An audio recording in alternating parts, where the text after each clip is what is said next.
ठीक है, बताओ। प्रिट्जगर पुरस्कार, रिकेन यामामोटो, कहाँ के हैं ये? जापान के, यामामोटो। आर्किटेक्चर का नोबेल बोलते हैं इसको, प्रिट्जगर पुरस्कार। ठीक है, उसके बाद में मार्च के अंदर और 2-4 इवेंट हुए। खेलो इंडिया यूनिवर्सिटी गेम कौन जीता? कौन सी university? Chandigarh university. Chandigarh university जीती थी। खेलो इंडिया यूनिवर्सिटी गेम हुए, चंडीगढ़ यूनिवर्सिटी इसके अंदर जीती। और प्रधानमंत्री जन आरोग्य योजना, इसके तहत बनाए जाते हैं आयुष्मान कार्ड। और किसने 5 करोड़ बना दिए? यूपी ने बना दिए 5 करोड़। यूपी के बारे में एक चीज और ध्यान रखना, हाइड्रोजन पॉलिसी भी इन्होंने लागू करी है। हाइड्रोजन पॉलिसी इन्होंने लागू करी है। तो फिर मुझे बताओ कि कौन सी वो राज्य है जिसने कहा है कि 2025 तक हम ग्रीन स्टेट हो जाएंगे? हिमाचल प्रदेश। ठीक है, हिमाचल प्रदेश ने कहा है कि हम 2025 तक ग्रीन स्टेट बन जाएंगे, ऐसा उन्होंने कहा है। ठीक है, फिर चाप चरकूट, चाप चरकूट फेस्टिवल कहाँ मनाया? चाप चरकूट फेस्टिवल इंपॉर्टेंट है, मिजोरम के अंदर। ठीक है, मिजोरम के अंदर बनाया चापचरकूट महोत्सव, इंपॉर्टेंट है, ध्यान रखना ना ये वाली बात। और एक एआई लॉन्च करा है, जिनी एआई। किसने? जिनी एआई।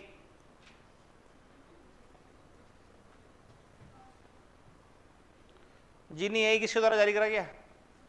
गूगल। हाँ, जेमिनी। उसके अलावा मुझे बताओ कि एक एआई टीचर इरिस कहाँ पे लॉन्च करी? कहाँ पे? AI teacher.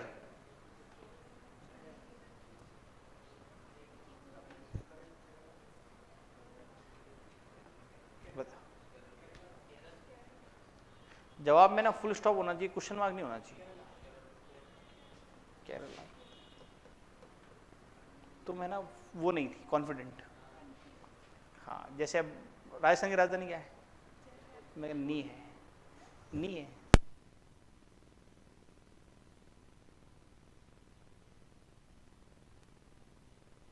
केरला नहीं। ठीक है, तो ये बात ध्यान रखना। दूसरी, स्कूल केरल के अंदर ही, भारत की पहली एआई स्कूल, नाम क्या है? शांतिगिरी विद्या भवन। भारत का कौन सा शहर एआई शहर बनने वाला है? लखनऊ। ठीक है, ये बात भी ध्यान रखना। उसके बाद में ऑस्कर अवार्ड मिले मार्च के अंदर। बेस्ट एक्टर कौन गए? हीरो का नाम बताओ, तुम पिक्चर का नाम बता रहे हो। सिलियन मर्फी है ना। और कौन सी मूवी? ओपनहाइमर के लिए। Best actress Emma Stone. Movie नहीं, ओपनहाइमर में हीरोइन है ही नहीं। Poor things. Poor things. Director Christopher Nolan. किसके लिए? और बेस्ट मूवी भी गई ओपनहाइमर ही। हरियाणा के सीएम चेंज हो गए, कौन हो गए? सैनी तो है, जातिवाद नहीं, नाम बताओ।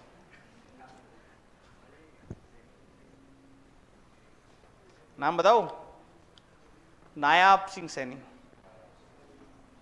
ठीक है, और नायाब सिंह सैनी वहां के बने। और ऑपरेशन कामधेनु कहां पे चालू करा है? जम्मू कश्मीर। काय के लिए? टेररिस्ट को नहीं हटाना है, गाय काउ स्लॉटर को लेके थे। ठीक है, फिर उसके बाद में मार्च में इवेंट हुआ बड़ा फेमस सा, मिस वर्ल्ड। कौन बनी मिस वर्ल्ड ना? Krystyna Pyszkova. कहाँ की है वो? चेक रिपब्लिक की है। और मिस वर्ल्ड तो ये बन गई। मिस यूनिवर्स कौन है? शैनिस पालासियोस नाम है। कहाँ की है? निकारागुआ। और मिस इंडिया? नंदिनी गुप्ता। ये कहाँ की? कोटा की है। ठीक है, फिर बताओ, भारत शक्ति अभी एक्सरसाइज करी हमने खुद नहीं, इंडिया ने करी। कहाँ पे करी? पोखरण के अंदर करी है। तो फिर बताओ कि पहली बार एक्सरसाइज करी है समुद्र लक्ष्मण। समुद्र लक्ष्मण। और ये करी है भारत और नहीं, मलेशिया। इंडिया और मलेशिया ने करी है। समुद्र लक्ष्मण भाई, एक्सरसाइज मैंने तुमको लिखवा दी एक जगह, उसमें अपडेट करा करो, घर पे जाके थोड़ी मेहनत करा करो। अब ये एक एक्सरसाइज अपडेट करने से कुछ नहीं होगा, उसके बाद तो कितनी शीटें आ गई जिसमें एक्सरसाइज आ रही है। तो भाई वो तुम्हें 1-2 महीने की बना के दे दी, उसके बाद मैंने तुमको यही कहा कि तुम अपडेट करते चलो साथ के साथ ही, ताकि तुम्हें जो है वो चीज़ें एक जगह पे मिल जाए। ठीक है, चलो अगला बताओ, डॉल्फिन रिसर्च सेंटर कहाँ खुला? डॉल्फिन रिसर्च सेंटर राज्य में नहीं खुला, राज्य में कहीं शहर में खुला होगा ना, यूपी में है भी नहीं पहली बात। मैं तुमसे पूछूं कि कहाँ पे हुई कुछ भी चीज़, तो तुम बोलो राजस्थान। अब राजस्थान आंसर थोड़ी ना है, राजस्थान में कहा, राजस्थान में 50 जिले हो गए, है कि नहीं?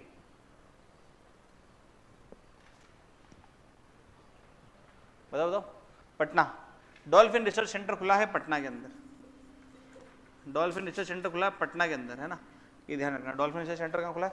तो पटना के अंदर खुला है। फेक कॉल और आपके पास में से फेक एसएमएस आते हैं, उसको रजिस्टर करने के लिए, कंप्लेंट रजिस्टर करने के लिए एक वो कर रहा है, पोर्टल जारी करा है, नाम क्या है? एक पोर्टल जारी करा है जिसके अंदर आप फेक कॉल आपके पास में आते हैं तो आप नंबर दे सकते हो ताकि वो आगे ब्लॉक कर दे सरकार उस नंबर को। टेली कम्युनिकेशन मिनिस्ट्री ने लॉन्च कराया नंबर,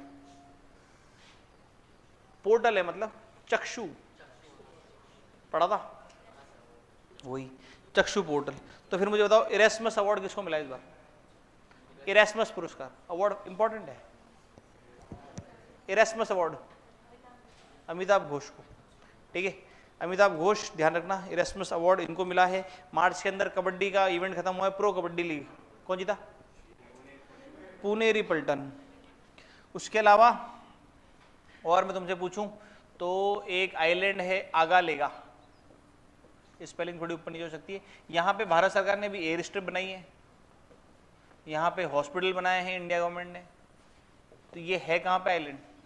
आगालेगा, आगालेगा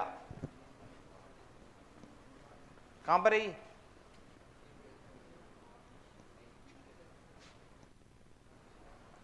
बताओ बताओ। देखो मैंने कहा कि मालदीव से हमने रिश्ते तोड़ दिए, तो हमको उसी के आसपास कोई ना कोई आइलैंड चाहिए था जहाँ पे हम अपना काम कर सकें। तो फिर हमने जो है ये बनाया है मॉरिशस के अंदर, मॉरिशस के अंदर है ये आगालेगा आइलैंड। ठीक है, मॉरिशस के अंदर है। चलो मॉरिशस में मुझे क्यों याद आई, आईएनएस जटायु कहाँ पे रखी है हमने? नहीं, आईएनएस जटायु कहीं प्लेस करी है अभी हमने रिसेंट के अंदर।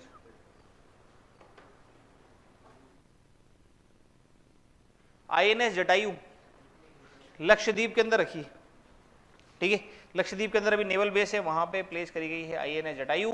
और इलेक्शन कमिश्नर बन गए हैं 2 जने, कौन कौन? एक तो ज्ञानेश कुमार और एक सुखबीर सिंह, ये 2 जने जो नई अभी अपॉइंटमेंट हुई है वो ये। और अगला नाम है कि अहमदनगर का नाम बदल के हमने क्या कर दिया? अहिल्या नगर, है ना। कहाँ पर है ये अहमदनगर? गुजरात में नहीं है, महाराष्ट्र में है। ठीक है, उसके बाद में अहिल्या नगर वाला हो गया ना सवाल, क्या तो पहले हो गया 2023, आज के बता रहा हूँ मैं तुमको। डॉक्टरेट की उपाधि मुर्मू को किसने दी? मॉरिशस ने दी है डॉक्टरेट की उपाधि, है ना, ये भी ध्यान रखना। एक और काफी मुझे इंपॉर्टेंट लगा, शायद ये आपसे पूछ ले कभी। एक आर्ट होती है, इसको बोलते हैं रूपा ताराकशी। मैंने आपको है ना इसकी एक इमेज भी दिखाई थी, चांदी के तारों से जहाज बना रखा था, जीआई टैग मिला उसके लिए, रूपा ताराकशी जीआई टैग मिला इसको। कहाँ पे, किस राज्य को? रूपा ताराकशी, चांदी के तारों से वो होती है कारीगरी पूरी। जहाज भी देखा था अपन ने, एक मूर्ति भी देखी थी, उड़ीसा को मिली है, उड़ीसा। ठीक है, रूपा ताराकशी उड़ीसा। ठीक है, उसके बाद महिला दिवस कब गया? 8 मार्च, धन्यवाद। कब गया? क्या थीम थी इस बार की महिला दिवस की? इंस्पायर इंक्लूजन, इंस्पायर इंक्लूजन जो है ये थीम थी। ठीक है, यार हिंदी में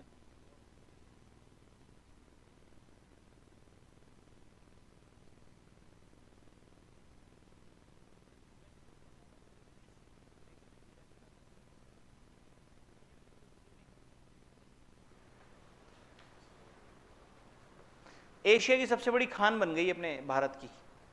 ये अपने पढ़ी थी कोल माइंस, मैंने कहा था पर्यटन मंत्रालय से अप्रूवल मिल गया है। खान का नाम बताओ।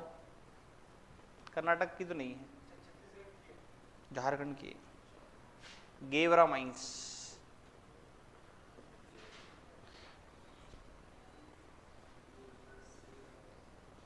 ये जो है ये एशिया की सबसे बड़ी खान बन गई है,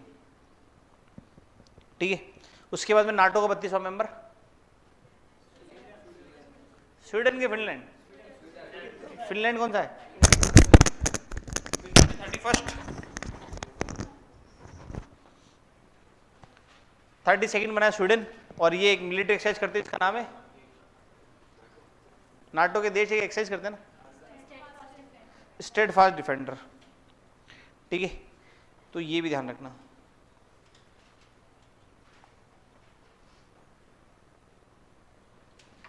ठीक है, शीट स्टार्ट करते हैं। देखो पहली न्यूज है रोमानिया बुल्गारिया की, और ये दोनों जो है जुड़ गए शेंगेन एरिया के अंदर, ठीक है। अब शेंगेन एरिया कौन सा है? तो यूरोप का एक एरिया है शेंगेन एरिया। ये पहले ये देखो मैप, मैप के अंदर तुमको देखने को मालूम पड़ेगा।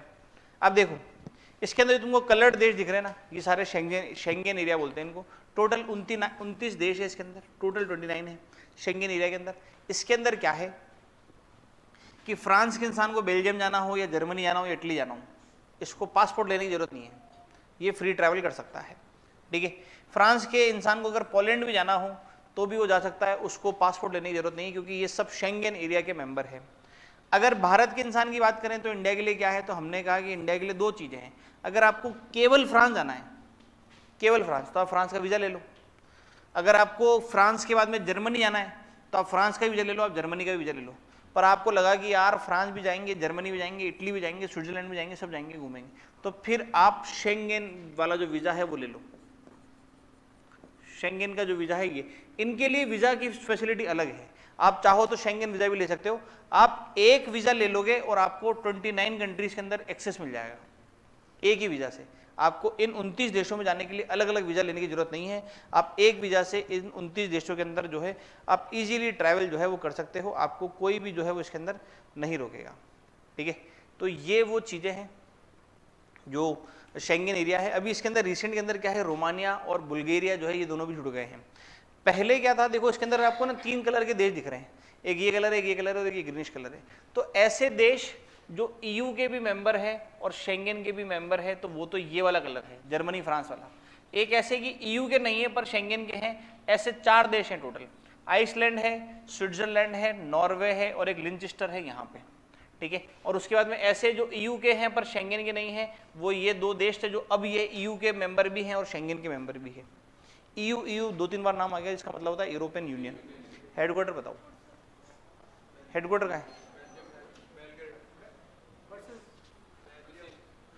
बेल्जियम देश है, ब्रुसेल्स, ब्रुसेल्स के अंदर है EU का हेडक्वार्टर, और हेड का नाम है उर्सुला वॉन्डर, ठीक है, जो कि दुनिया की सर्वशक्तिशाली महिलाओं में पहले रैंक पे है, ठीक है। तो ये भी ध्यान रखना, ठीक है। और ये रोमानिया और बुल्गारिया जुड़े हैं, तो ये भी आप ध्यान रखें शेंगेन एरिया के बारे में। और हमको क्या ध्यान रखना है, अगर हमको और भी ध्यान रखना हो तो देखो पहले तो मैप की बात करते हैं, अपन न्यूज़ की बात करते हैं। न्यूज़ के अंदर क्या है, तो देखो शेंगेन एरिया के अंदर क्या हुआ है, अभी रिसेंट में रोमानिया और बुल्गारिया जुड़ गए हैं, ठीक है। टोटल 29 देश हैं, जिसके अंदर से 25 तो EU के मेंबर है। स्विट्जरलैंड, नॉर्वे, आइसलैंड और लिंचेस्टन ये जो हैं शेंगेन एरिया के हैं, पर ये EU के मेंबर नहीं हैं, ठीक है। 2013-14 से बातें चल रही थी जुड़ने की, अभी लेटेस्ट कौन जुड़ा हुआ है, तो क्रोएशिया लेटेस्ट जुड़ा हुआ था, है ना। उसके बाद में अब ये जुड़े हैं, ठीक है। अब काम की बातें हमारे लिए जो अभी हमने रिसेंट के अंदर पढ़ी है और जो आपको करंट अफेयर्स के लिए इंपॉर्टेंट है, वो ये कि एक जो आप वीजा लेने की बात कर रहे हो ना, शेंजन वीजा, शेंजन वीजा, इस वीजा को डिजिटली प्रोवाइड करना स्टार्ट कर दिया है किसी देश ने। जो डिजिटल शेंजन वीजा दे रहा है, उसके लिए आपको ऑफलाइन वीजा लेने की जरूरत नहीं, डिजिटल। किसने? अपन ने लिखा है अभी 1-2 क्लास पहले। कौन सा देश है? फ्रांस। फ्रांस ने जो है सबसे पहले डिजिटल शेंगेन वीजा देना स्टार्ट करा। अब फ्रांस से देखो, मैं तुम्हें 2-4 सवाल पूछ लेता हूँ फटाफट। फ्रांस के प्रेसिडेंट का नाम? Emmanuel Macron. ये हमारे यहाँ पे कब आए? 26 जनवरी को आए। और 26 जनवरी को जब ये आए तो परेड हुई थी। उस परेड के अंदर सर्वश्रेष्ठ झांकी किसकी थी? कल्चरल मिनिस्ट्री की। और बेस्ट स्टेट की कौन सी थी? गुजरात की नहीं थी, उड़ीसा की थी। गुजरात की तो पीपल चॉइस में थी, पीपल चॉइस में थी। अभी बताओ कि फ्रांस ने किसको सर्वश्रेष्ठ अपना सिविलियन ऑर्डर दिया है? शशि थरूर को। शशि थरूर को हाईएस्ट सिविलियन ऑर्डर दिया है फ्रांस ने। और हमने यूपीआई आउट ऑफ इंडिया सबसे पहले कहाँ स्टार्ट करा है? फ्रांस के अंदर एफिल टावर है वहां पे। ठीक है, तो सारी बातें आप थोड़ा सा ध्यान रखें। ठीक है, दूसरी बात, अभी एक देश का नाम चल रहा था क्रोएशिया। क्रोएशिया के बारे में ध्यान रखना, सबसे नवीनतम देश है जिसने यूरो को एज अ करेंसी अपनाया है। यूरो को करेंसी के रूप में अपनाने वाला 20वां देश बन गया क्रोएशिया, और ये सबसे नवीनतम है अभी रिसेंट के अंदर। ठीक है, तो मतलब क्रोएशिया ने अपनी करेंसी कर ली यूरो।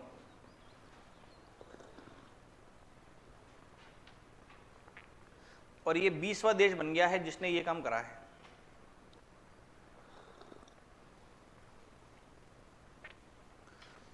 चलो एक और बताओ, ऐसे ही पूछ रहा हूं, अभी सबसे रिसेंट में ईयू से अलग कौन हुआ?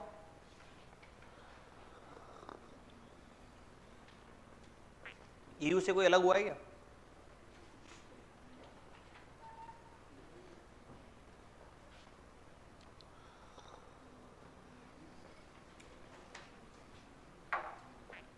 बताओ बताओ यार, तुमने ये नाम सुना है क्या?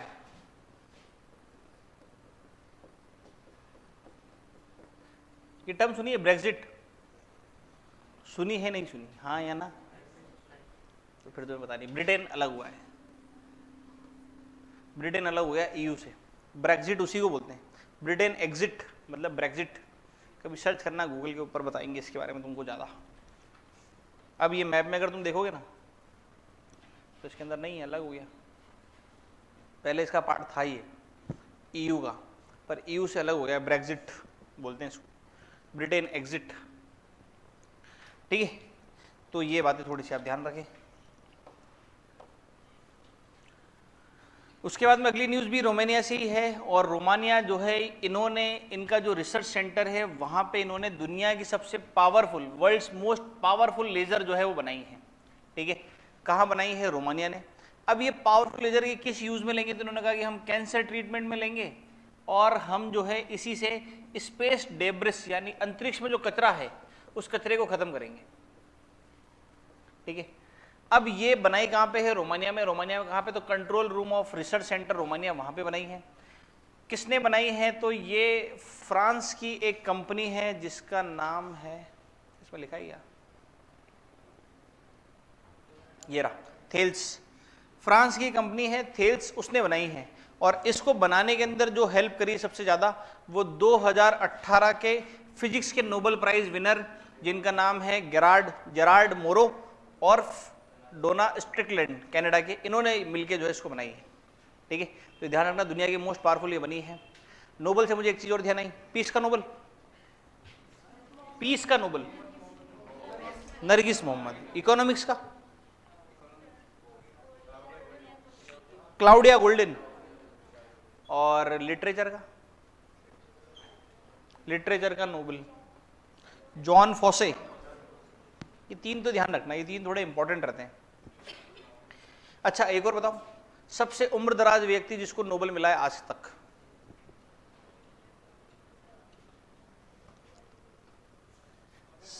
कौन?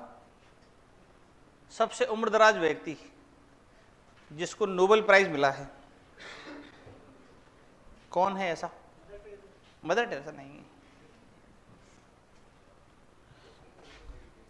मुझे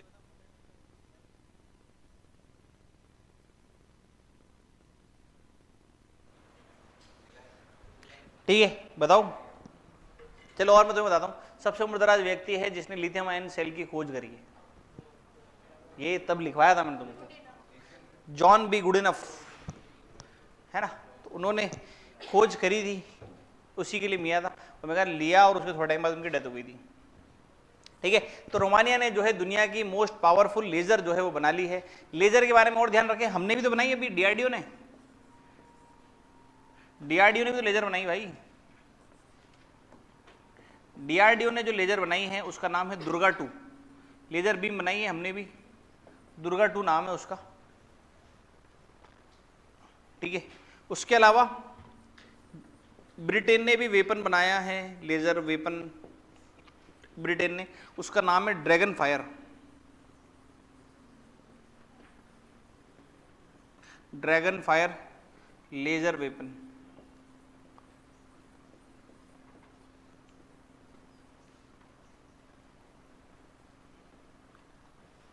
Britain Dragon Fire laser weapon Britain ने बनाया है।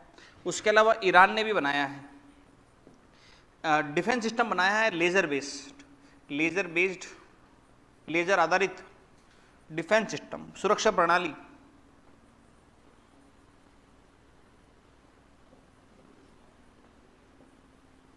और उसका नाम रखा आयरन बीम।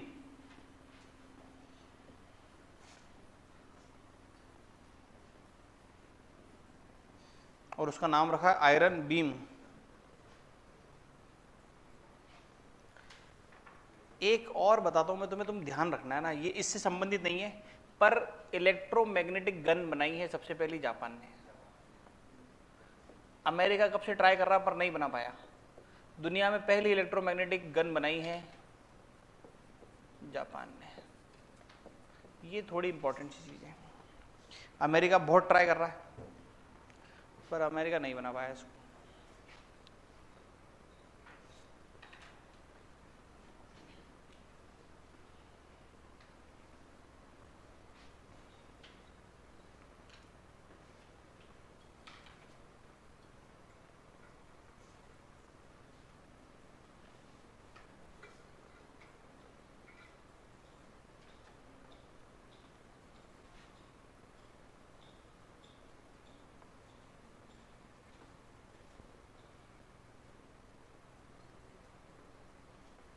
हटा दूं, ठीक है, तो ये ध्यान रखना वही बात है।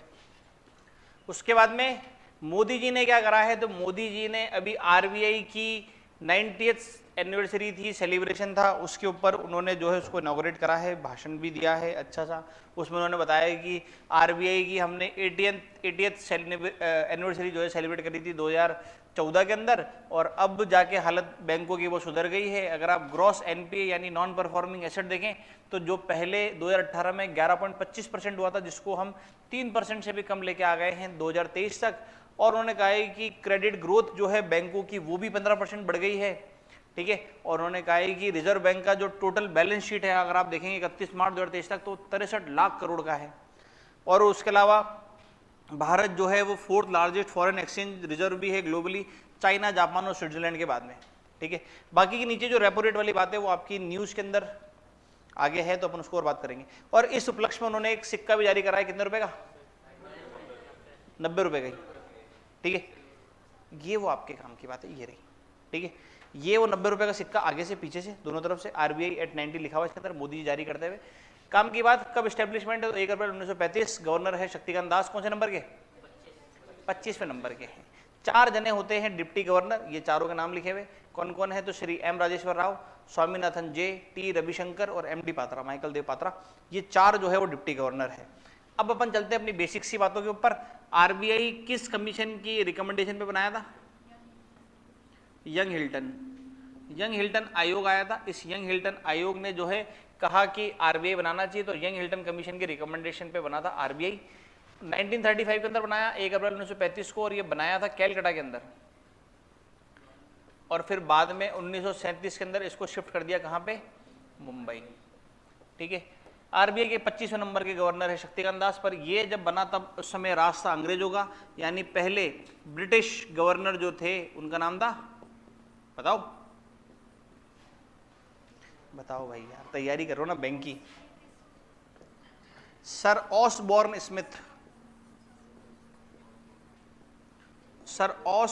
स्मिथ जो है वो पहले ब्रिटिश गवर्नर थे, फिर हमारा देश आजाद हुआ और हमने पहले भारतीय गवर्नर बनाए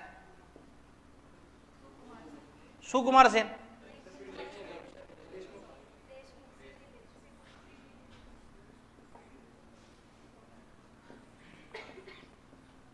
सीडी देशमुख, और इन्हीं के नाम पे हमने चर्चगेट का रेलवे स्टेशन का नाम चेंज करा है, सीडी देशमुख। ये बेसिक सी कुछ बात है। अच्छा, महिला गवर्नर कौन से नंबर की बनी हुई यहाँ पे? आज तक ही नहीं बनी। आरबीआई की आज तक कोई महिला गवर्नर जनरल नहीं बनी। तो ये आरबीआई के बारे में बेसिक सी बातें भैया जो आपको ध्यान होनी चाहिए। किस आयोग पे आया, कब आया, सिंबल के अंदर आपको जो है एक लॉयन दिखेगा, बंगाल टाइगर, और एक आपको जो है वो पेड़ दिखेगा। ये सब बेसिक से ध्यान रखना। 90 रुपए का सिक्का जारी करा, ये इंपॉर्टेंट है। संसद बना जब कितने रुपए का सिक्का जारी करा? तब 75 रुपया करा था।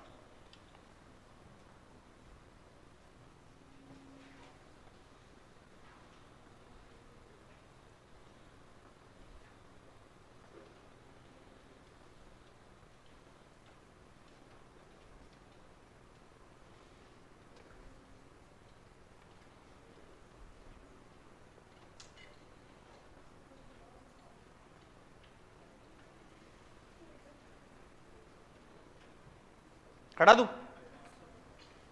हटा दूं नहीं?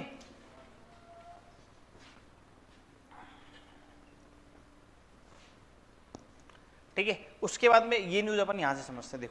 देखो क्या होता है, ढंग से समझना। थोड़ी न्यूज थोड़ी इंपॉर्टेंट भी आपको चीज समझ में आएगी। वोट डालने जा रहे हो तो फिर बिल्कुल ही समझना इसको। देखो, ये 3 तरीके की मशीन है टोटल। इसको बोलते हैं इलेक्ट्रॉनिक वोटिंग मशीन, ईवीएम, जिसको आपने सुना हो। एक ऑफिसर बैठा होगा, वोटिंग ऑफिसर, उसके पास में ये मशीन होगी। एक आप जब वोट डालते हो उसके पास में रखी रहती है वीवीपैट। होता क्या है, यहाँ पे आपको दिखेंगे सारे नाम और यहाँ पे दिखेंगे इनके सिंबल। अब होगा क्या कि आपको जैसे किसी को वोट डालना है, आप जैसे ही वोट डालोगे उसके सामने की बटन दबाओगे, ये बटन है सारे ब्लू वाले, जैसे ही बटन दबाओगे इन ये रेड रेड जो दिख रहा है ये सारी लाइट है, इसमें लाइट जल जाएगी। जैसे लाइट जलेगी यहाँ पे इस स्क्रीन के ऊपर आपकी एक पर्ची बनी हुई आ जाएगी कि ये इंसान, इसने वोट डाला है इसको, वो लिखा हुआ आएगा और वो पर्ची इस डब्बे में जाके गिर जाती है। नहीं, वो आता है, नाम नहीं आता, मतलब वो नंबर आते हैं, वो आपके नंबर जो होते हैं ना वो आते हैं।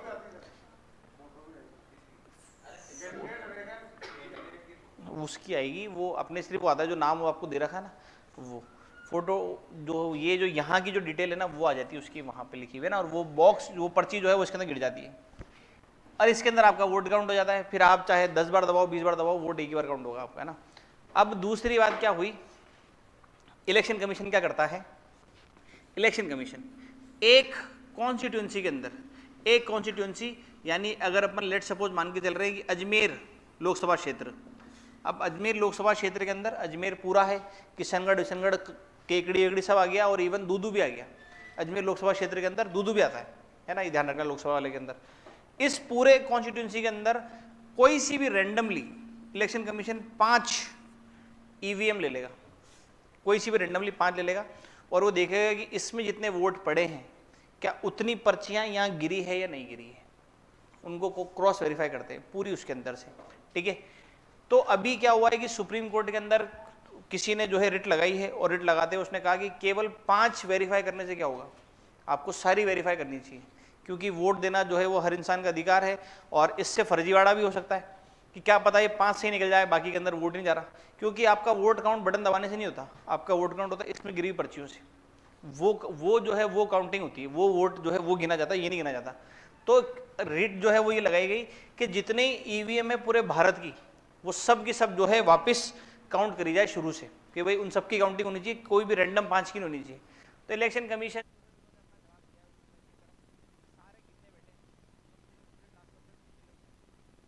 क्योंकि पूरा भारत है और पूरे भारत में कितनी ही ईवीएम है, इस एरिया के अंदर 2 जगह वोट डलेंगे, यहाँ वोट डलेगा, कुंदन नगर वोट डलेगा, कुंदन नगर में भी 2 जगह वोट डलेंगे, फिर सबकी ईवीएम पॉलिटेक्निक कॉलेज इकट्ठी होगी, इधर की उधर की आएगी, तो बोले पूरा भारत है, बहुत डिले हो जाएगा। पर उन्होंने कहा कि भाई सबका अधिकार है, आपको सबको जो है वो काउंट करने चाहिए। ये इसके अंदर न्यूज़ लिखी हुई देखो। अब देखो इसके अंदर क्या है, तो इसके अंदर कहा है कि जो रिट लगाई गई है वो ये कि मैंडेटरी क्रॉस वेरीफाई करनी चाहिए इलेक्ट्रॉनिक वोटिंग मशीन ईवीएम के और जो वीवीपैट में स्लिप गिरी है उन सबका, ठीक है, और उनका जो है वो फुल काउंट होना चाहिए। अभी करंट प्रोसीजर के अंदर क्या है, तो वेरिफिकेशन जो होता है वो केवल 5 रेंडमली सिलेक्टेड ईवीएम के द्वारा होता है वीवीपैट से। वीवीपैट के अंदर स्लिप का, वीवीपैट का फुल फॉर्म ये लिखा हुआ, वोटर्स वेरिफिकेबल पेपर ऑडिट ट्रेल्स, इसको बोलते हैं वीवीपैट। ठीक है, अभी सरकार ने 5,000 करोड़ रुपए खर्च करे हैं वीवीपैट को लाने के लिए, तो उन्होंने जो है ये बोला है कि आप जो है वीवीपैट मशीन जो जारी है उसको एक तो पारदर्शी बनाओ, थोड़ा ट्रांसफरेबल बनाओ कि दिखे पर्ची गिरते हुए, और प्रॉपर वोट काउंट हुआ है नहीं हुआ है वो सब जो है मालूम पड़ना चाहिए। तो ये जो है वो इसके अंदर बनी गई है। अपन बात करते हैं फटाफट इलेक्शन कमीशन की। इसको तो सारी चीजें अपन पेपर आते थे तब तो अपन रट लेंगे सारी चीजें, कि इलेक्शन से कोई सा भी न्यूज आएगी तो छूटेगी नहीं।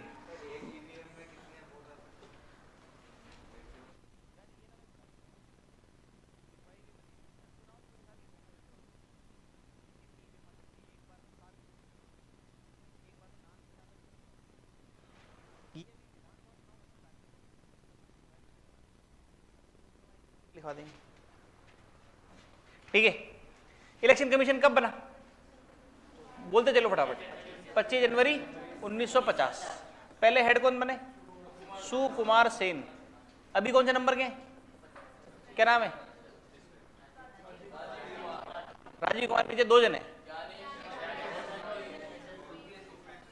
सुखबीर सिंह संधू। क्या कोई महिला हेड आई है, 8 नंबर की, नाम बोलो, क्या नाम है, रेखा रेखा नहीं है भाई, वीएस रमा देवी है, रेखा याद आ रही है इसको, वीएस रमा देवी। ठीक है, अब अपन बात करते हैं संवैधानिक आर्टिकल, बोलो 24 से 329। पार्ट कौन सा है, 22वां पार्ट नहीं है, पार्ट 22। अरे भाई इलेक्शन कमीशन कौन सा पार्ट है, कौन सा, 15वां। ठीक है, फिर अपन आते हैं अपने काम की 3 चीजों के ऊपर। ब्रांड एम्बेसडर कौन, राजकुमार राव। अभी फिजिकली हैंडीकैप लोगों के लिए दूसरे बनाए हैं, कौन, शीतल देवी। शीतल देवी कौन से स्पोर्ट से संबंधित है, आर्चरी, पैरा आर्चर है। और कोई अवार्ड मिला है इनको, कौन सा, कौन सा अवार्ड मिला, अर्जुन अवार्ड मिला है, कब का, इसी का ही 2024 का अर्जुन अवार्ड मिला इनको। ठीक है, अब दूसरी काम की बात ये कि अभी युवाओं में जागरूकता लाने के लिए एक यूथ आइकॉन भी बना दिए हैं, आयुष्मान खुराना। तो भैया इनका नाम लिख लेना, ये अपन ने लिखे नहीं है, अभी रिसेंट में बनाए हैं। ठीक है, तो ये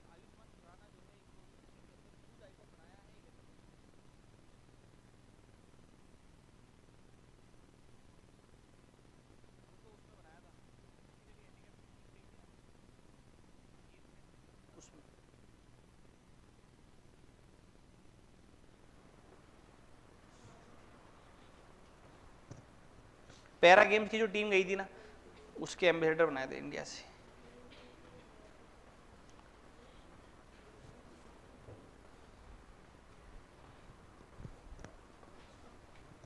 हटाऊं, अब ये तो सब लिखा हुआ अपन ने, अपन तो रिवाइज कर रहे हैं चीजें, ये सब लिखी, ये चीज बाकी है बस, बाकी सब तो मैं कह रहा हूं तुमको याद ही हो गई होगी। बताओ सबसे पहले वोटर का नाम क्या है, श्याम चरण नेगी। दुनिया का सबसे ऊंचाई पर स्थित पोलिंग बूथ कहां है, हिमाचल प्रदेश। नाम क्या है, दुनिया का सबसे ऊंचा पोलिंग बूथ,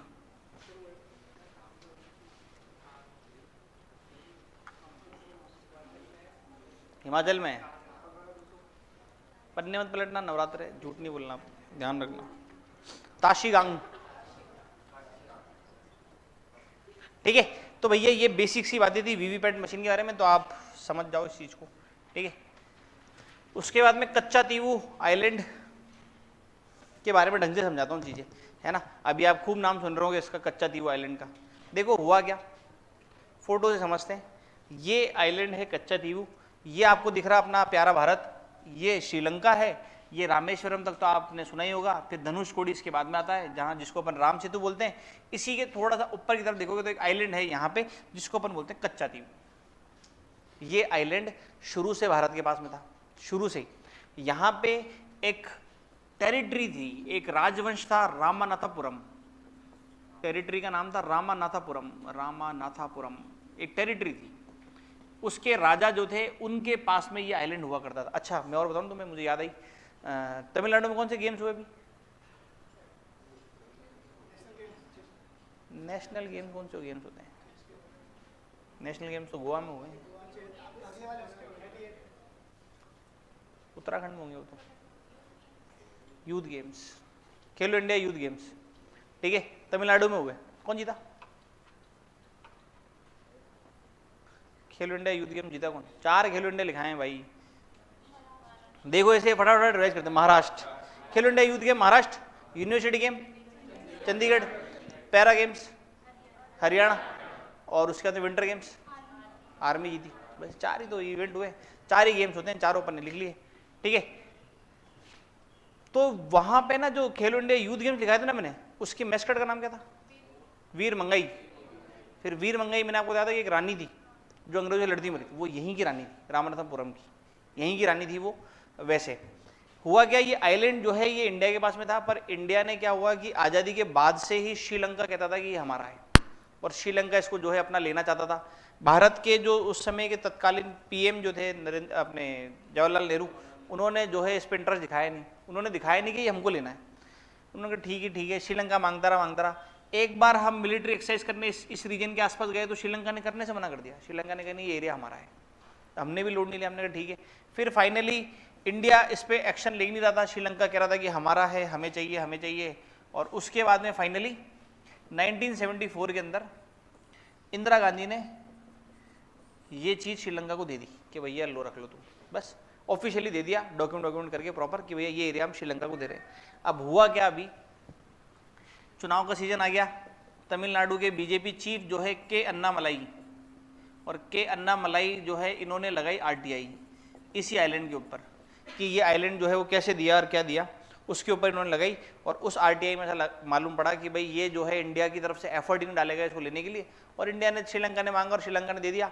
और फिर भारत जो है वो पड़ोसी देशों से रिश्ते सही करना चाहती थी, तो इसलिए उन्होंने सोचा कि श्रीलंका से सही रिश्ते हो जाएंगे, तो इसके तहत इन्होंने दे दिया। अब देने से हमें क्या नुकसान हुआ, अब इसको लेके ना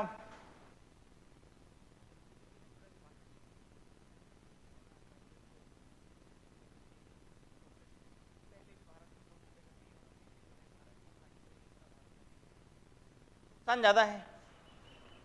क्या नुकसान है, देखो इस वाले रीजन के अंदर आप देखोगे ना, तो यहाँ पे क्या है कि यहाँ के लोगों का जो है एक ही काम है, वो है मछली पालन, मत्स्य मछली पालते हैं सारे। अब पहले की बात करो तो आज से 100 साल पहले की बात करो तो 100 साल पहले तो यहाँ पे खूब मछलियाँ थी, पर अब आप मछली पालन कर रहे हो तो धीरे धीरे करके मछलियाँ तो खत्म होगी। तो होता क्या है कि मछली पकड़ने के लिए इनको गहरे पानी की तरफ जाना पड़ता है, और गहरे, अब ये रामेश्वरम है ना, रामेश्वरम से 20 किलोमीटर ही तो दूर है, जहाँ अंतर थोड़ा है, रामेश्वरम से सिर्फ 20 किलोमीटर दूर है। अब होता क्या है कि कई बार मछुआरे जो है वो इस रीजन के अंदर चले जाते हैं, और फिर श्रीलंका की पुलिस उनको पकड़ लेती है। फिर आप अखबार में सुनते हो कि 10 भारतीय मछुआरे पकड़े गए श्रीलंका के द्वारा, 15 पकड़े गए। वो ये क्योंकि हमारे एकदम पास में ही है, ठीक है।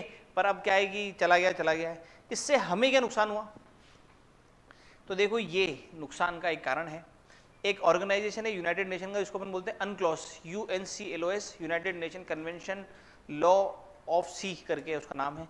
समुद्र के ऊपर बनाया गया, और उन्होंने कहा है कि हर देश की बाउंड्री कितनी होगी, 200 नॉटिकल माइल। ये ध्यान रखना भाई, ऊपर जाओगे तो 80 किलोमीटर, 80 से 84, और पानी में जाओगे तो 200 नॉटिकल माइल, ये बाउंड्री होती है किसी भी देश की। ऊपर जाने के लिए हमने बाउंड्री बना रही है, उसको बोलते हैं कार्मन लाइन।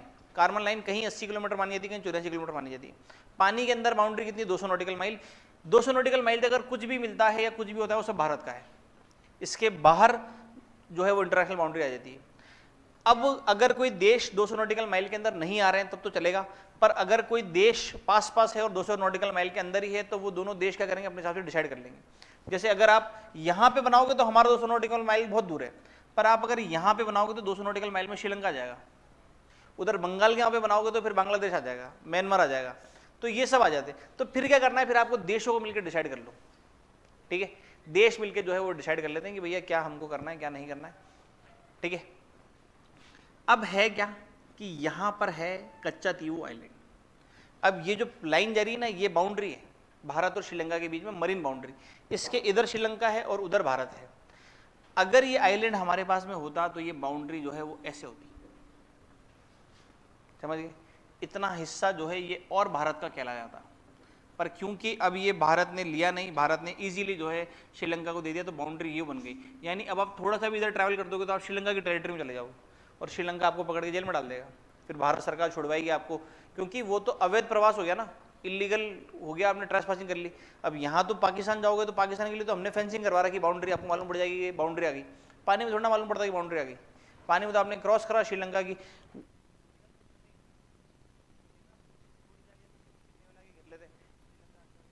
वही सीन होता है। तमिलनाडु के बहुत सारे मछुआरे जिनको पकड़ लेते हैं, क्योंकि बाउंड्री डिसाइडेड ही नहीं हो पाती ना। अब यहाँ से आप रामेश्वरम से निकलते आपकी बाउंड्री खत्म है। अगर हमारे पास में आइलैंड होता तो ये बाउंड्री शायद ऐसे बनती, ठीक है।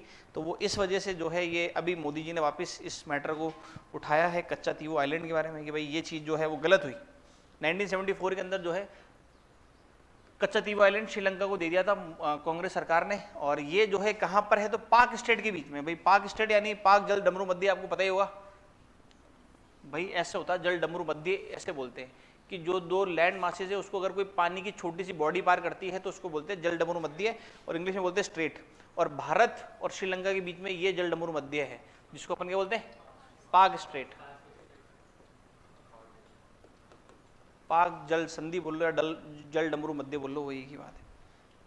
स्ट्रेट ऑफ मलक्का नाम सुना होगा तुमने, Malacca, straight of Malacca Indonesia के वहां पर है, ठीक है। तो ये फेमस सी चीजें। तो कच्चा तीवू का जो आइलैंड है वो ये मैंने आपको बता दिया कहां पर है, किस किस के बीच में है, कारण क्या है, तो वही जो मैंने आपको बताया।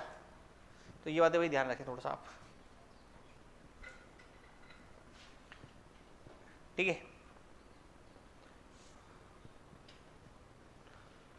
उसके बाद में भैया ये एनर्जी ड्रिंक पीने वालों के लिए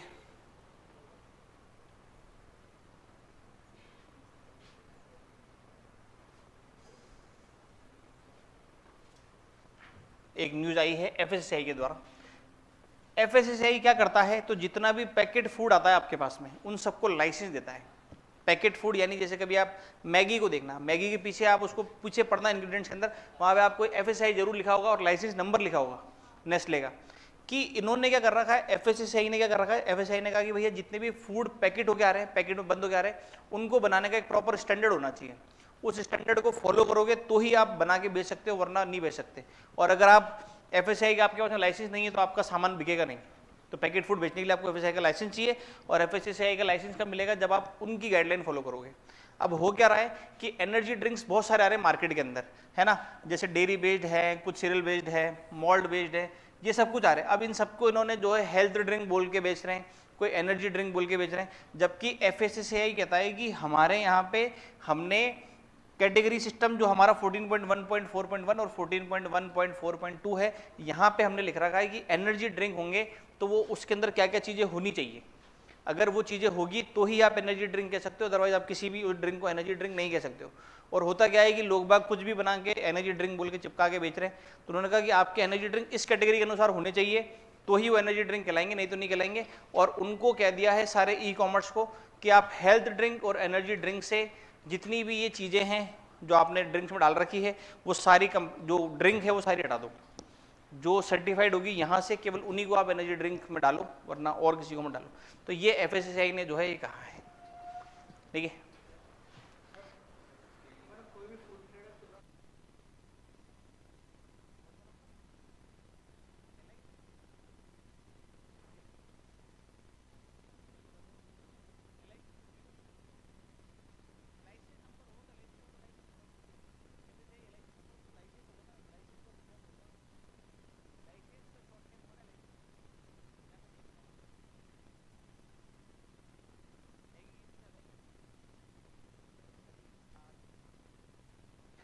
ठीक है,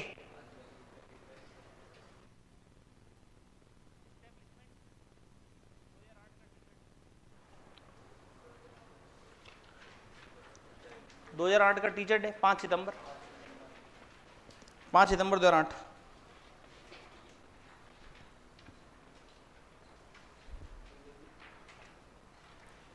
ठीक है, हेडक्वार्टर नई दिल्ली, और हेड का नाम है सुधांशु पंत। सुधांशु पंत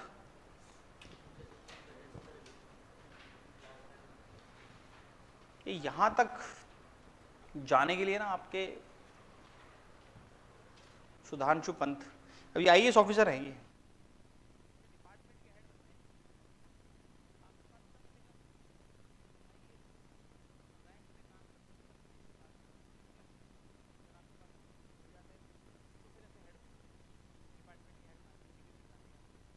वो तब बनते हैं। एसीआर यानी एनुअल कॉन्फिडेंशियल रिपोर्ट। देखो मैं तुम्हें चीज बताता हूँ एक दो अच्छी अच्छी सी एसीआर के बारे में ना, तुम्हें शायद पता नहीं, पता हो नहीं बताओ। एनुअल कॉन्फिडेंशियल रिपोर्ट होती है ये लिखना मुझे तो समझ लो ऐसे ही। एनुअल, ये सब समझ में आ ही जाएगी, आप सब तैयारी कर ही रहे हो, आगे जाके आपको खूब सुनने को मिलेगा ये वर्ड। होता क्या है कि हर आपका सीनियर आपके एसीआर बनाएगा, यानी अगर आप डीवाईएसपी रैंक पे लगते हो तो आपके एसीआर बनाएगा एसपी, आप एसपी रैंक पे लगते हो तो आईजी, ये आईजी तो आप डायरेक्ट लगोगे ही नहीं, तो जो आप लगोगे आपके ऊपर वाला जो पोस्ट पे होगा वो आपके एसीआर बनाएगा। Annual confidential report. एक दो चीज़ और बताता हूँ, देखो दो टर्म होती है, एक होता है टर्मिनेट और एक होता है सस्पेंड।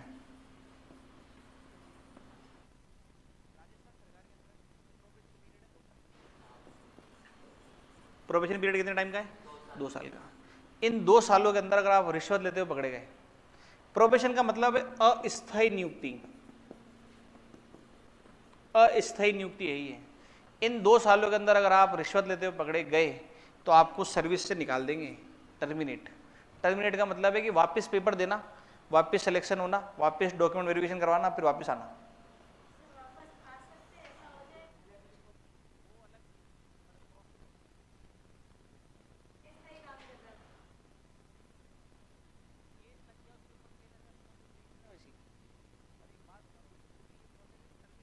अभी आपको नौकरी से निकाल दिया है, ठीक है।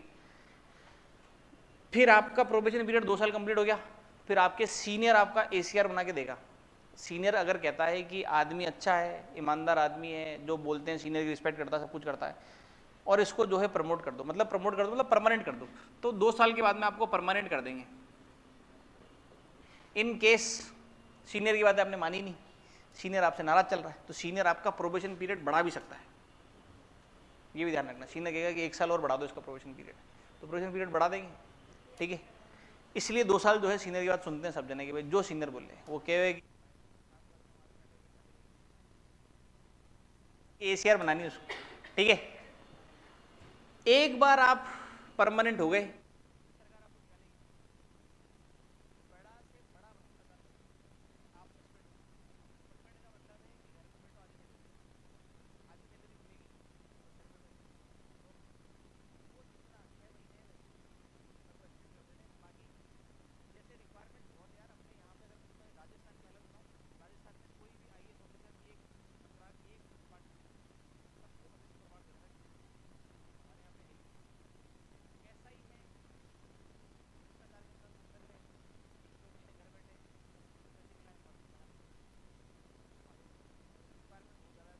कर देते हैं।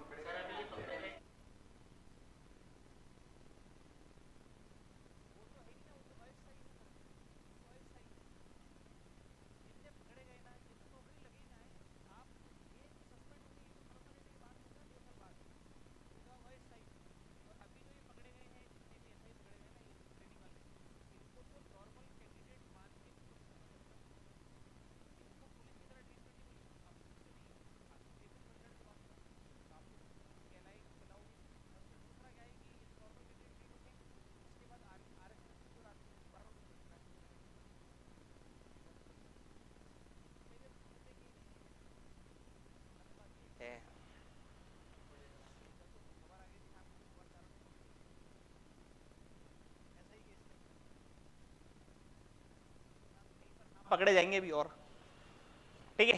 तो ये ध्यान रखना। उसमें फिर क्या होता है, ये एसीआर बनाई जाती है। अब ये एसीआर है ना, इस एसीआर के अंदर आपका सब लिखा जाता है कि आपके पास में जैसे कितना आपका कैरेक्टर कैसा है, भ्रष्टाचार के आरोप लगे हुए लगे हुए, वो सब इसके बेसिस पे प्रमोशन होते हैं।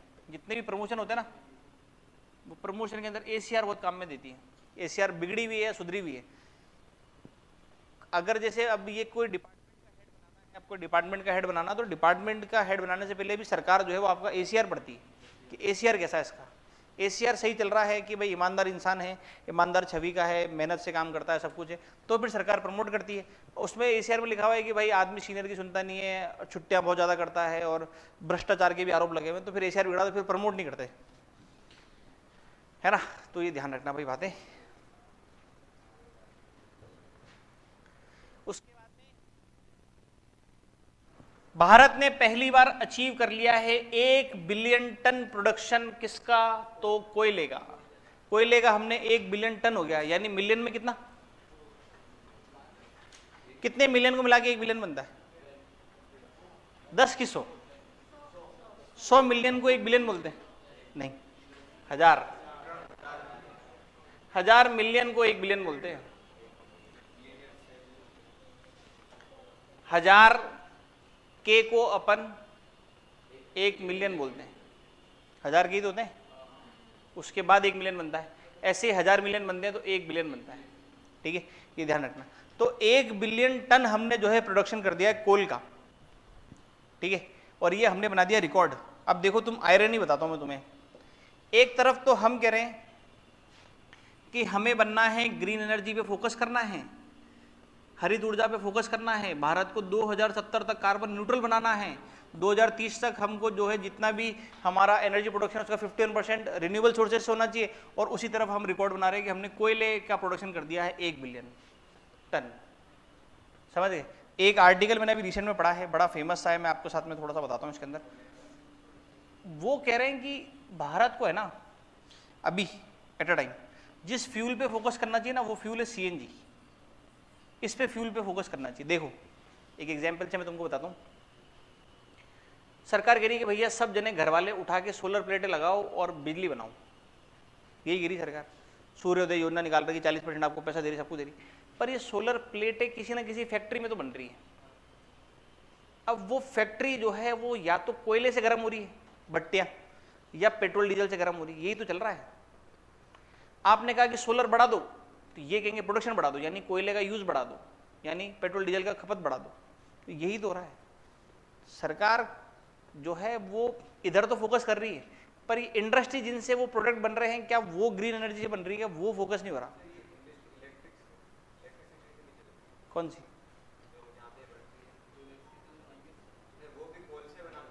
अब वही भट्टियां जो जलेगी, जहां पे जहां चीजें गर्म करनी है, वो सब तो इसी चलेगी ना, कोल से या नहीं से।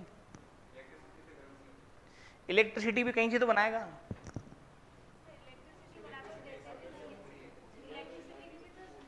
मैं वही कह रहा हूँ ना, वो इलेक्ट्रिसिटी भी तो थर्मल पावर प्लांट और इन्हीं से तो बन रही है, कोल प्लांट से नहीं से ही। तो मैं यही तो तुम्हें कह रहा हूँ कि जो बेस है ना, जहाँ पे सुधारनी है चीज़ें, वो यहाँ सुधारनी है, कि ये चीज़ें जो है वो आपको सीएनजी फ्यूल जो है वो सीएनजी के रूप में यूज़ करना पड़ेगा यहाँ पे, क्योंकि ग्रीन फ्यूल होता है, इससे ज़्यादा पॉल्यूशन जो वो होता नहीं है।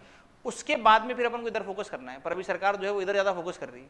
इधर तुम किसी से भी गर्म करो, सरकार को मतलब नहीं, सोलर प्लेटें बननी चाहिए बस टाइम टू टाइम, वो फोकस है। तो उसी का एग्जाम्पल है कि 1 बिलियन टन हमने जो है कोल का प्रोडक्शन कर दिया है, ठीक है, ये ध्यान रखना। कोल कितने प्रकार के हैं?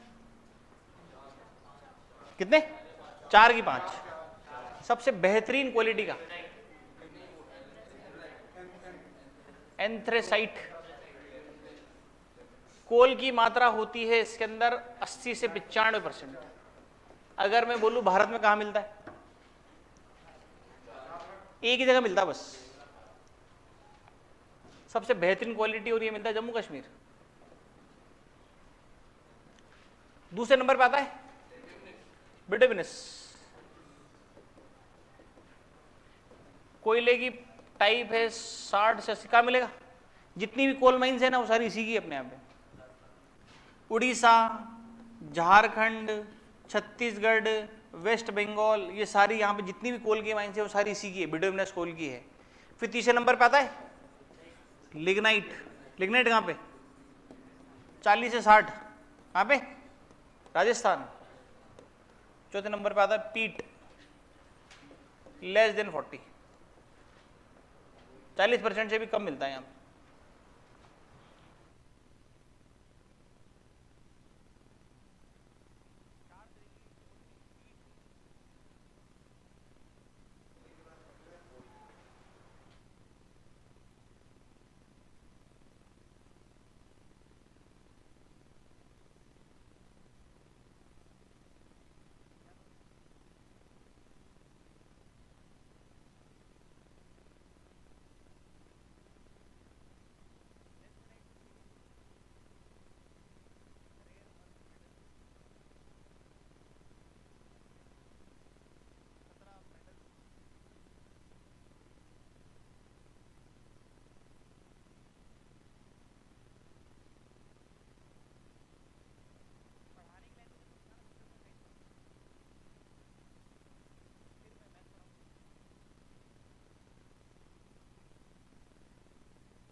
पीठ जो है वो इसके लिए लिख लो भाई, केरला।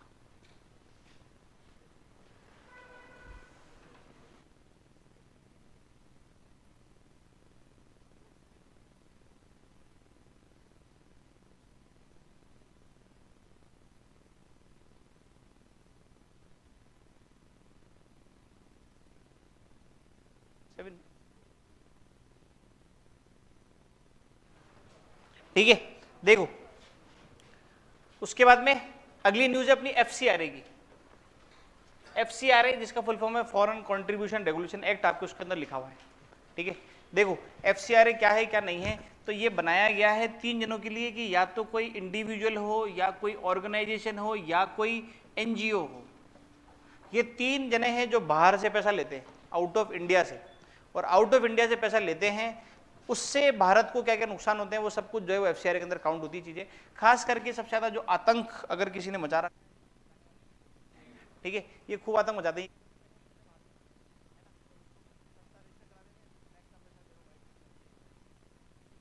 इनको को ज्यादा तकलीफ है। तो एफसीआरए के लिए सरकार ने क्या करा, सरकार ने कहा भैया अगर आप बाहर से पैसा लेते हो तो आपको अकाउंट खुलवाना पड़ेगा, कहां पे, तो एसबीआई दिल्ली के अंदर, एसबीआई की दिल्ली ब्रांच के अंदर आपका जो है अकाउंट होना चाहिए।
में लिखा हुआ भी है कि जो है आपके वो, इसलिए सरकार ने क्या करा, जितने भी फॉरेन से रिजर्व जो भी पैसा आते हैं ना, सबके अकाउंट जो है वो कहाँ खुलवा दिए, दिल्ली के अंदर खुलवा दिए कि भाई यहाँ पे रहेंगे तो हम जो है नजर रखेंगे। अब सरकार ने कहा कि कोई भी इंडिविजुअल इंसान अगर फॉरेन से पैसा आता है, गिफ्ट के रूप में भी आ रहा हो, भले ही उसको गिफ्ट भी आ रहा हो, उसकी प्राइस 10 लाख से ज़्यादा नहीं होनी चाहिए। 10 लाख तक आप गिफ्ट के रूप में ले सकते हो बाहर से, ठीक है। अगर कोई आपको 10 लाख से ज़्यादा पैसा दे रहा है तो आपको 90 दिन के अंदर सरकार को सूचना देनी पड़ेगी। 90 दिन के अंदर आपको सरकार को सूचना देनी पड़ेगी, वरना सरकार आपके ऊपर एक्शन ले सकती है। एनजीओ के लिए क्या है भाई, एनजीओ क्या करते हैं, तो एनजीओ फॉरेन से पैसा लेते हैं, डोनेशन लेते हैं, पर ये फॉरेन को कारण बताते हैं कि हम क्या ले रहे हैं। जैसे एनजीओ ने कहा कि भाई हम जो है गरीब बच्चों को एजुकेशन देंगे और इसके लिए जो है सर हमको जो है डोनेशन चाहिए, और कुछ अंग्रेजी कंपनियां हैं जो उनको लगा कि यार चलो बढ़िया एनजीओ है, ये ऐसा कुछ काम करेगा, और उन्होंने डॉलर्स में पेमेंट करा, और यहाँ पे मालूम पड़ा कि उनके अकाउंट में आ गए 20 लाख रुपए। एनजीओ के ओनर को मालूम पड़ गया 20 लाख रुपए आ गए, है ना। किस पर्पज से लिए, एजुकेशन के पर्पज से। खर्च कहाँ कर रहे हो, अपने पर्सनल काम के अंदर। तो सरकार ने कहा कि जो पैसा आपके पास में आया है उस पैसे का एटलीस्ट 80% तो आप उसी कॉज में खर्च करोगे जिसके लिए आपने उससे पैसा मांगा है। 20% पैसा आप एडमिनिस्ट्रेटिव खर्चों में ले सकते हो कि भाई आपने जो है मैनेजर रख रखे तो उनको सैलरी दे दी, कुछ चीज़ें मंगाने आने लाने, जैसे हम एजुकेशन की बात है, जैसे हम किताबें मंगाई तो गाड़ी के अंदर लोड हो गया तो आपने उसका पैसा दे दिया, वो दे दिया। इस तरीके से आप 20% पैसा खर्च कर सकते हो। आप अपने पर्सनल काम में पैसा खर्च नहीं कर सकते जो फॉरेन से पैसा आ रहा है। अगर इन कहीं पे भी मिस हैपनिंग होती हुई दिखती है तो आपका लाइसेंस जो है वो कैंसिल कर देते हैं। और एक बार आपका FCRA का लाइसेंस कैंसिल हुआ, इसका मतलब आप फॉरेन से ना तो एक भी रुपया ले सकते हो और ना ही आप खर्च कर सकते हो। जैसे आपके अकाउंट में आएगा पैसा सीज कर देगी सरकार, ठीक है। तो वो अभी हुआ क्या है, ऐसे ही 5 एनजीओ का जो है FCRA लाइसेंस कैंसिल कर दिया। FCRA का फुल फॉर्म है ये रहा, फॉरेन कंट्रीब्यूशन रेगुलेशन एक्ट, ठीक है। 5 एनजीओ कौन कौन से हैं वो ये लिखे हुए सारे, ठीक है। अब इनके कैंसिल होने के बाद में क्या होगा, तो ये जितने भी एनजीओ है ये अब एलिजिबल नहीं रहेंगे कि वो फॉरेन से पैसा ले सकें और फंड को जो है वो यूज कर सकें। आज की तारीख में अगर आप बात करो भारत के अंदर तो 16,301 एनजीओ जो है वो सर्टिफाइड है FCRA लाइसेंस की, यानी ये फॉरेन से पैसा ले सकते हैं, ठीक है। पिछले 5 साल में 6600 एनजीओ के लाइसेंस कैंसिल कर रहे हैं सरकार।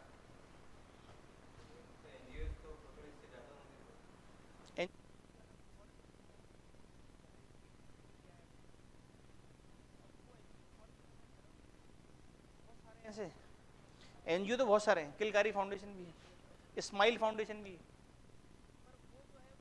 मतलब फॉरेन से पैसे ले रहा है। आपके पास में फॉरेन से डोनेशन आता ना, और ये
उसके बाद में पैरादीप जो है पोर्ट, इसके बारे में एक चीज ध्यान रखना, फाइनेंशियल ईयर 2024 के अंदर ये भारत का सबसे बड़ा पोर्ट बन गया है जिसने कार्गो हैंडलिंग करी है। कार्गो हैंडलिंग करना मतलब माल ढुलाई का काम, कार्गो आदान प्रदान करना, पोर्ट पे खाली होना, इसने करा है पूरे भारत के अंदर सबसे ज्यादा। कितना, तो 145.38 million ton, metric million ton sorry, sorry million ton ही है, ठीक है, 145.38। बस इतनी सी बात ध्यान रखना है ना। इससे पहले कांडला पोर्ट था जिसका नाम चेंज करके दीनदयाल उपाध्याय कर दिया है, पर अब ये ध्यान रखना पैराद्वीप के बारे में, ठीक है। पैराद्वीप कहां पर है, नाम सुना होगा, कहां पे, उड़ीसा के अंदर है, उड़ीसा में ही है, ठीक है। तो ये ध्यान रखना भाई। और ये जो है अभी रिसेंट के अंदर बन गया है भारत का सबसे बड़ा पोर्ट जिसने चीजें करी है हैंडल। उड़ीसा का अभी फाउंडेशन डे गया है 1 अप्रैल को ही। उड़ीसा जो है, एक दो चीजें बता देता हूँ, उड़ीसा जो है 1 अप्रैल को अपना फाउंडेशन डे मनाता है, 1 अप्रैल को स्थापना दिवस, 1 अप्रैल को अपना स्थापना दिवस मनाता है। इस बार कौन सा मनाया, तो 89वां, 89th। दूसरी काम की बात, इनके फाउंडेशन डे को जो है क्या बोला जाता है, तो ये बोलते हैं उत्कल दिवस। ये आपसे पूछ सकता है कि भाई उत्कल दिवस किसने मनाया है। उत्कल दिवस यानी उड़ीसा का फाउंडेशन डे जो है वो है, ठीक है। पहले के टाइम पे आप बात करोगे ना राजा महाराजा, कभी आप हिस्ट्री के अंदर पढ़ोगे तो आप पढ़ोगे कि जो जगन्नाथपुरी टेम्पल है वो बिहार के अंदर आता है। जैसे आप कभी राजा मान सिंह पढ़ना,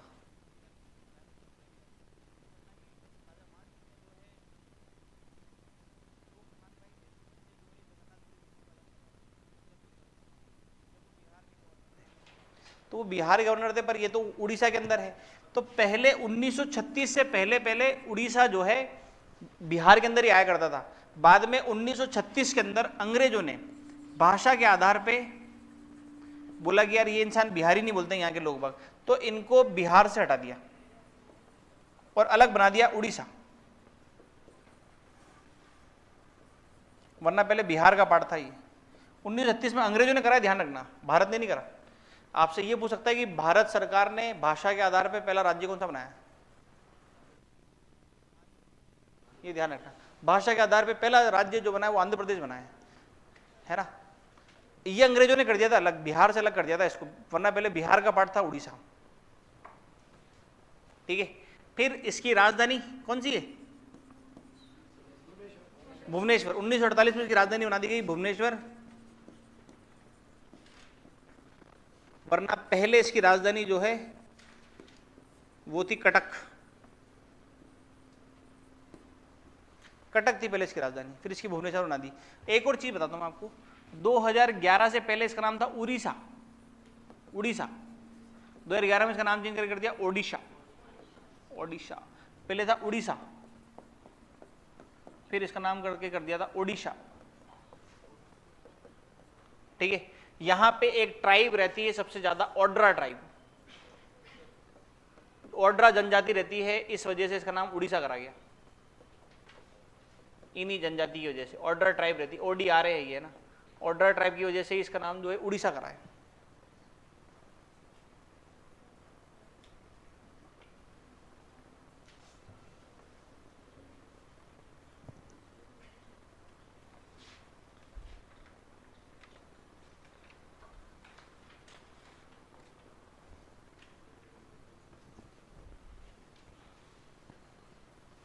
ठीक है, हटा दू।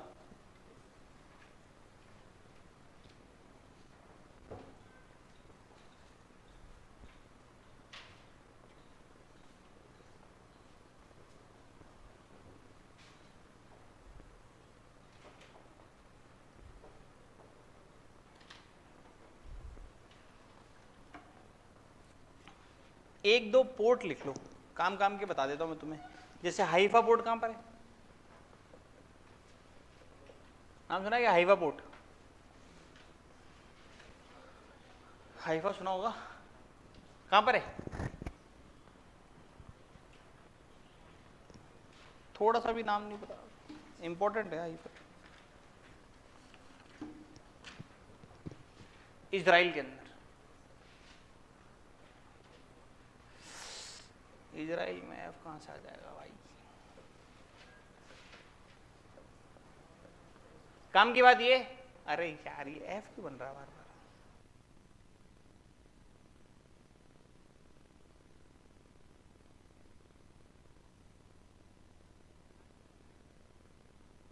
Haifa port. चलो और इंडिया के बता दो, चाहबार कहां पर है? चाहबार ईरान के अंदर है भाई, इंडिया का। जो पाकिस्तान में है ना वो ग्वादर पोर्ट है। ये कहां पर है? पाकिस्तान। ये अपना नहीं है, ये चाइना का है। ठीक है। एक दुक्कम, DUQM, हिंदी के अंदर लिखो तो द में की मात्रा आधा के फिर पूरा के और फिर मां, दुक्कम। ये ओमान के अंदर है, ये भी भारत ने बनाया। दुक्कम पोर्ट ये भी भारत का है।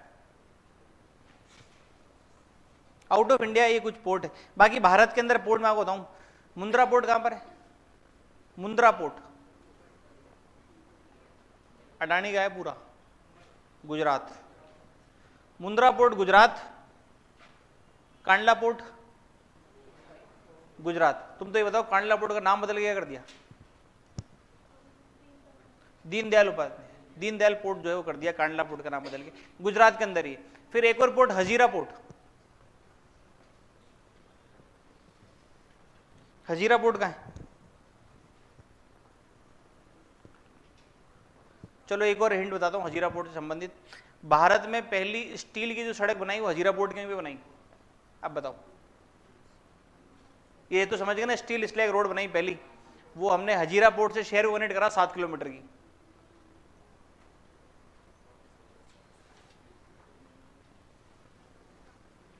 ठीक है। सूरत में, गुजरात में हजीरा पोर्ट है ना, हजीरा पोर्ट भी गुजरात के अंदर है, ध्यान रखना। उसके बाद में एक पोर्ट का नाम ध्यान रखना, विजिंगम, विजिंगम पोर्ट, विजिंगम, VIZHINGAM, विजिंगम पोर्ट। ये बन रहा है केरल के अंदर। बन क्या रहा? बन गया।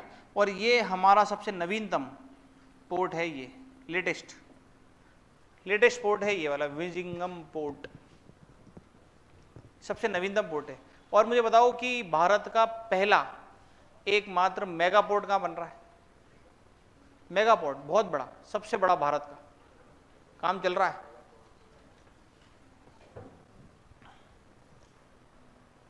मेगा पोर्ट महाराष्ट्र के अंदर बना रहे हैं। भारत का पहला मेगा पोर्ट बन रहा है महाराष्ट्र के अंदर।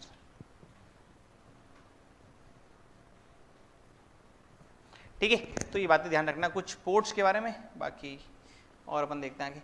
उसके बाद में हुआ क्या है भैया, चाइना ने क्या करा है? तो चाइना ने लास्ट ईयर क्या करा? तो चाइना ने अरुणाचल प्रदेश के 11 शहरों का नाम चेंज कर दिया था, अपन ने ये न्यूज़ पढ़ी थी। अभी इन्होंने क्या करा है कि 30 जगहों का नाम और चेंज कर दिया है। अरुणाचल प्रदेश को चाइना कहता है कि ये हमारा ज़ेंगनैन क्षेत्र है, जंगनान लिखा हुआ है वहाँ पे, बाकी ज़ेंगनैन बोलते हैं इसको। ठीक है, ज़ेंगनैन क्षेत्र है। और ये क्योंकि साउथ के तिब्बत में है इसलिए ये साउथ तिब्बत है, और इसी वजह से इसको जो है ज़ेंगनैन बोला जाता है। और ये कहते हैं, चाइना कहता है कि ये हमारा है। चाइना का इसको अपना बताने का एक कारण और है, क्योंकि चाइना की एक टेरिटरी तिब्बत के अंदर जो है बुद्धिस्ट मोनेस्ट्री है, यानी बुद्धिस्ट मठ है।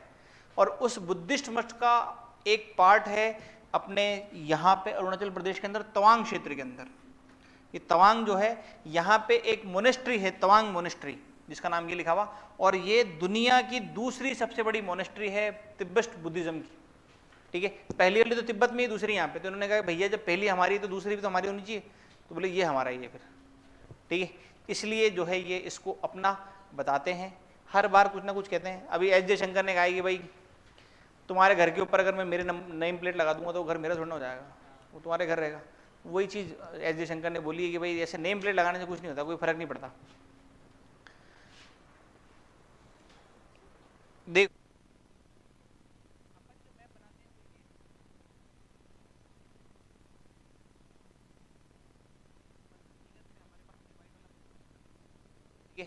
ये जो आपको ब्राउन ब्राउन सा दिख रहा है इसको अपन बोलते हैं POK, जो पाकिस्तान ले चुका है। और ये जो येलो वाला है ये बोलते हैं अक्साई चीन। अक्साई चीन ये सब 1960 चाइना वाली बात कर रहे हैं अपन, 1962 की जो वॉर हुई थी, इंडो सीनो वॉर जिसको अपन बोलते हैं, उसके बाद में हुआ क्या कि चाइना ने इस एरिया पे कब्जा कर लिया। ठीक है, अब ये हम मानते हैं हमारा, पर ले किसने लिया? चाइना ने। ऐसे ही ये एरिया चाइना बोलता है कि ये हमारा है, पर ले किसने लिया? हमने।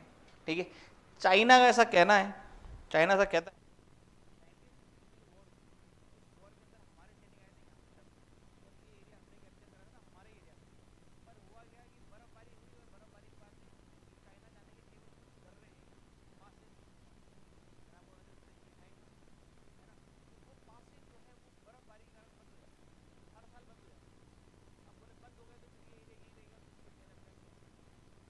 और उस वजह से ही इंडिया का अपना बताने लग गया, बाकी एरिया जो है वो हमारा ही है। तो चाइना मांगता है पर अब इतना अपन लोड लेते नहीं है। उसी में ये वो तवांग क्षेत्र जो आपको दिख रहा है, जिसके बारे में जो डिस्प्यूटेड चीज चल रही है वो यहीं की चल रही है, तवांग क्षेत्र की, ठीक है। तो ये थोड़ा सा ध्यान रखना। दूसरी चीज अमेरिका है। अमेरिका दुनिया की पावरफुल कंट्री है और खुद को मानता है। दूसरी जो बनने जा रही है वो चाइना है, इसलिए अमेरिका चाइना को बिल्कुल पसंद करता नहीं। इसलिए कभी भी चाइना को काउंटर करना होता ना अमेरिका को, तो वो भारत के कंधे पर रख के बंदूक चलाता है और वो कहता है कि बोले अरुणाचल प्रदेश जो है वो भारत का हिस्सा है। हम पूछ रहे नहीं है पर फिर भी वो बताता है कि बोले अरुणाचल प्रदेश जो भारत का हिस्सा है, हम भारत का हिस्सा मानते हैं। तो वो चीज़ें हैं, है ना। तो क्योंकि डायरेक्ट कंट्रोल कर नहीं सकते। दूसरी काम की बात, भारत और चाइना के बीच में लाइन कौन सी, बाउंड्री कौन सी है?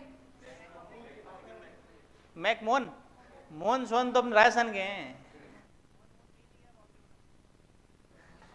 भाई। मैक माहोन है, ये ध्यान रखना है यार तुम नाम, ये सुबह से यही चीज समझा रहा हूं। मैक माहोन है, मैक माहोन नाम है इनका। ये देखो अब वहां देखना, देखो MAHON है, MOHN नहीं है। वो सब जने यही बोलते हैं मैक मोहन, मैक मोहन, मैक मोहन। मोहन नहीं है, माहोन है, ठीक है। मैक माहोन नाम है बाउंड्री का, जो भारत और अरुणाचल प्रदेश के बीच में है, ठीक है। चाइना एकदम बौखलाया क्यों? अभी रिसेंट के अंदर वापस अच्छा खासा सब कुछ जीवन चल रहा था, सब जी रहे थे, पर चाइना काफी टाइम से जो है क्रिटिसाइज करना स्टार्ट कर दिया, क्योंकि अभी हमने यहाँ पे डेवलपमेंट कर रहे हैं बहुत ज्यादा, और अभी हमने यहाँ पे बना दी सेला टनल। सेला टनल बनाते ही इस बॉर्डर वाले रीजन के अंदर हमारा एक्सेस हो गया 12 महीने। ये चीज़ जो है वो चाइना को पसंद नहीं आ रही, और इसी वजह से चाइना जो है वो काफ़ी ज़्यादा क्रिटिसाइज कर रहा है कि हम हमारा एरिया है, ये हमारा, आप यहाँ पे डेवलपमेंट क्यों कर रहे हो, और वो सब चीज़ चल रही। पर हमने सेलर टनल बनाई, उसके बाद से चीज़ ज़्यादा हो गई, ठीक है। तो ये ध्यान रखना भाई। उसके बाद में सरकार ने कहा है कि भैया बच्चे के जन्म के बाद जो बर्थ सर्टिफिकेट बनता है उसके अंदर पिता का भी धर्म लिखना पड़ेगा और माता का भी धर्म लिखना पड़ेगा। अभी तक जनरली धर्म लिखना नहीं पड़ता आपको माता का, पर अब माता का सेपरेट रिलीजन जो है वो लिखना पड़ेगा, ध्यान रखना भाई।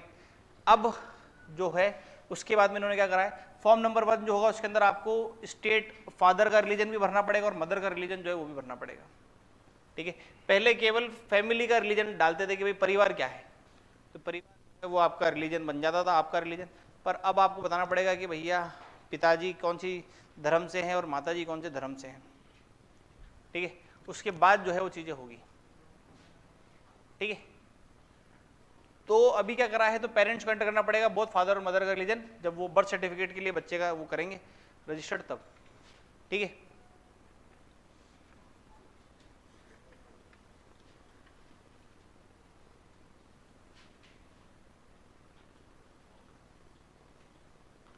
उसके बाद में यहां से अपन कल पढ़ेंगे यार,